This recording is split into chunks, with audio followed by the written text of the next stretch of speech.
এই চুপ, একদম চুপ প্লিজ। এই থামো, একদম চুপ। একটা কথা বলে আমি বের হয়ে যাবো। আরে সাংবাদিক কি হয়েছে?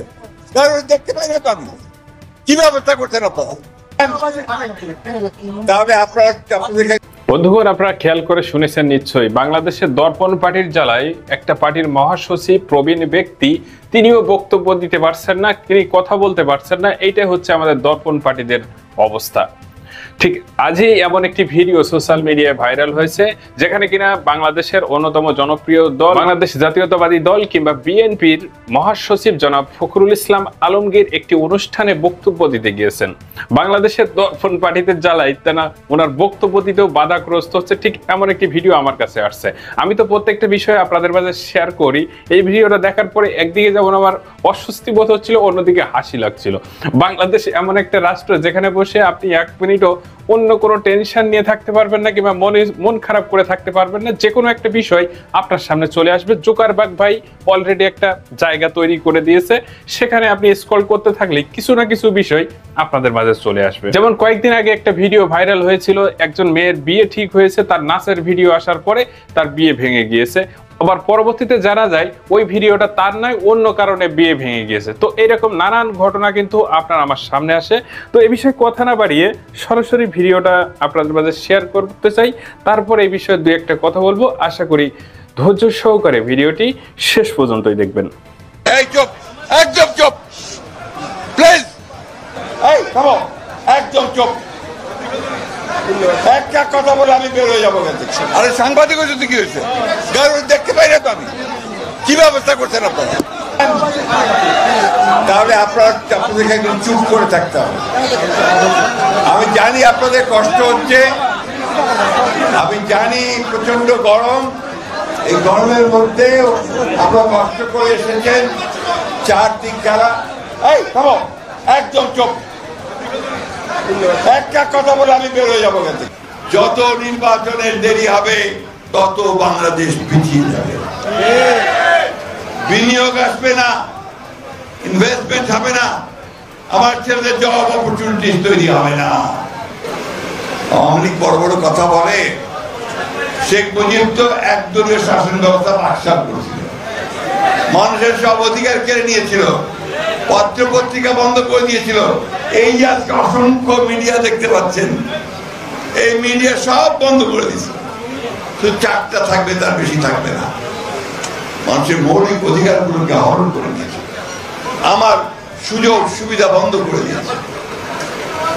সেই অবস্থা থেকে শহীদ প্রেসিডেন্ট জিয়াউর রহমান বহুদলীয় গণতন্ত্রকে ফিরিয়ে নিয়ে এসে মানুষের বাক স্বাধীনতাকে ফিরিয়ে দিয়ে, কথা বলার স্বাধীনতাকে ফিরিয়ে দিয়ে, সংবাদপত্রের স্বাধীনতাকে ফিরিয়ে দিয়ে নতুন সুযোগ সৃষ্টি করেছিলেন, অর্থনীতিকে খুলে দিয়েছিলেন। প্রতিযোগিতা করা যাবে। এই যে ভাইয়া, ও ভাইয়া, আপনি আসবেন, আপনি আসবেন, একটু বক্তৃতা করেন। সমস্যা, আমরা কেউ ধৈর্য ধরতে পারি না। বন্ধুদের সামনে আমাদের একটাই কথা, আমরা একটা গণতান্ত্রিক বাংলাদেশ চাই। আমরা আমাদের তরুণ যাচ্ছে, যুবক যাচ্ছে, তাদের কর্মসংস্থান সৃষ্টি করতে চাই। আমরা বাংলাদেশকে একটা উন্নত রাষ্ট্রে পরিণত, সেই জন্য আমরা বিএনপি থেকে একটি, তাই না? কি শুনছেন একটি দফার কথা? মনে হয় না, জোরে বলেন না তো। এই 31 দফা নিয়ে আমাদের নেতারা কিন্তু আপনাদের ঘরে ঘরে গেছে, প্রত্যেক ইউনিয়নে থানায় থানায় গেছে, তাই না? বোঝানোর চেষ্টা করছে।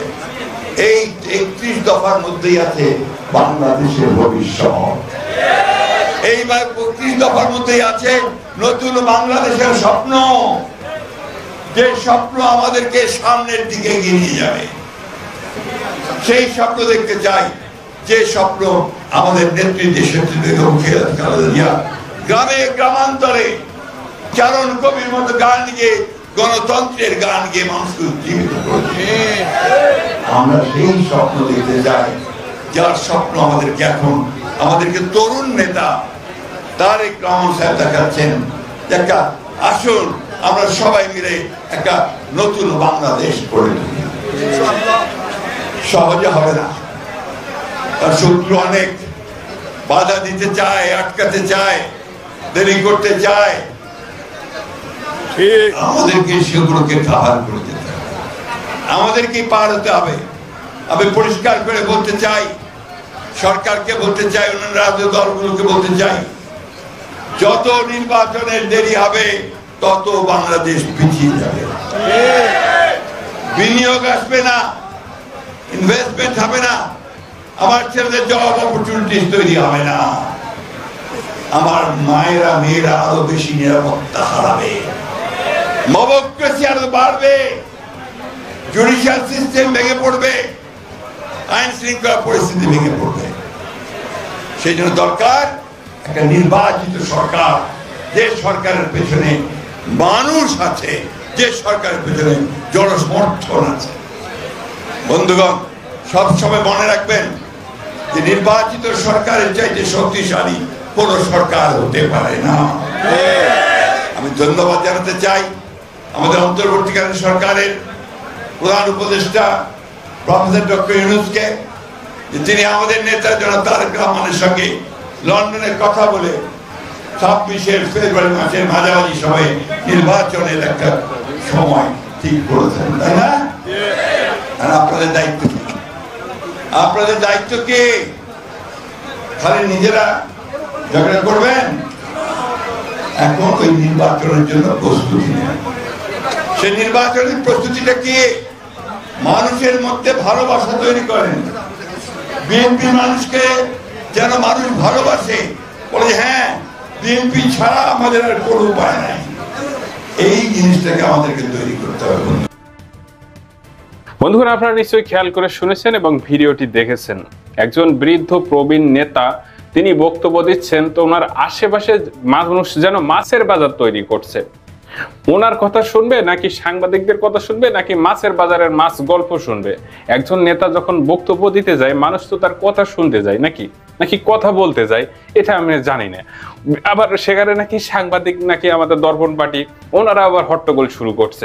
বাধ্য হয়ে বিএনপির মহাসচিব উনি বলছেন যে ভাই দয়া করে আপনি স্টেজে আসেন, এসে কথা বলেন, আমার কথা বলার প্রয়োজন নয়। একজন বক্তা কখন এই কথা বলতে পারে?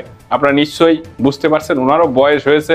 মানে মানুষের যখন বয়স বৃদ্ধি হয় তখন কিন্তু আস্তে আস্তে সবকিছু কমতে থাকে, মানে সবকিছুর একটা লিমিটেশন রয়েছে। তো ওনার সামনে যদি আপনি এমন মানে ব্যাঘাত করেন কিংবা ওনার বক্তব্যে বাধা সৃষ্টি করেন, ওনার তো মেজাজ এমনি হাই হয়ে যায় কিংবা অনেক সময় উনি মেজাজ হারিয়ে ফেলেন, এটা অস্বাভাবিক কিছু না। আপনাদের মতামত কি চাইলে কমেন্ট সেকশনে জানাতে পারেন। ধন্যবাদ সবাইকে এতক্ষণ সাথে থাকার জন্য।